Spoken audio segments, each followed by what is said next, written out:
Përshëndetje dhe mirë se erdhët të gjithë ju të shenjës së binjakëve.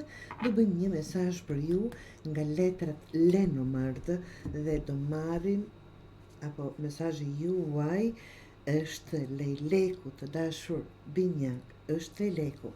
Çfarë pasqyron Lejleku?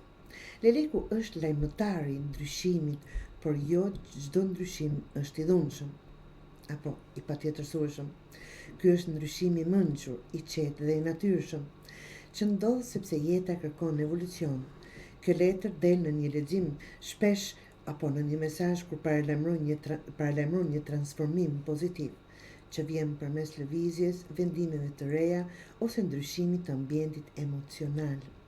Lejleku nuk qëndron kurrë në vend për shumë gjatë dhe as shpirti yt, të dashur binjak, prandaj kjo letër të fton të shohësh jetën si një udhëtim të vazhdueshëm ku çdo ndalesë sjell një mësim të ri dhe çdo ngritje sjell një rritje. Në aspektin emocional, kjo letër në dashuri mund të tregojë rilindje në një marrëdhënie, një fazë të re më shumë afërsi, ose lindje në një ndjenje të re që po afrohet, shpeshherë pa paralajmërim të dashur binjak. Nëse jeni beqar, kjo letër sjell energjinë në fillimin të papritur, takim me dikë që sjell lehtësi dhe gëzim. Për çiftet është një periudhë për ndryshim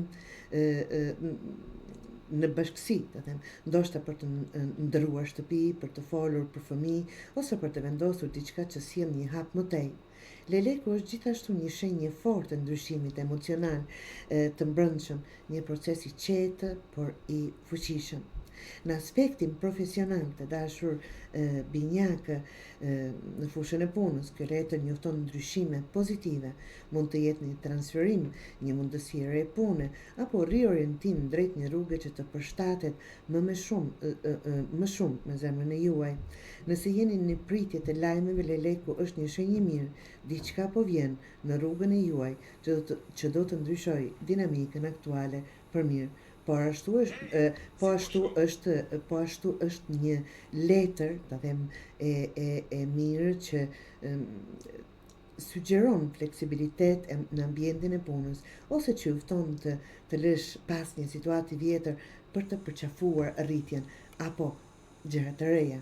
Në atë shpirtërore apo në energjin personale dhe shpirtërore, të themi kështu, kjo letër është si një dritare e hapur. Lejleku simbolizon një tranzicion të butë, por domethënës, që shpesh përfshin edhe trupin fizik, një nevojë për të lëvizur, për të ndryshuar ambiente, për të pastruar hapësinë ose për të ndjekur një rutinë të re të përkujdesjes për veten tonë.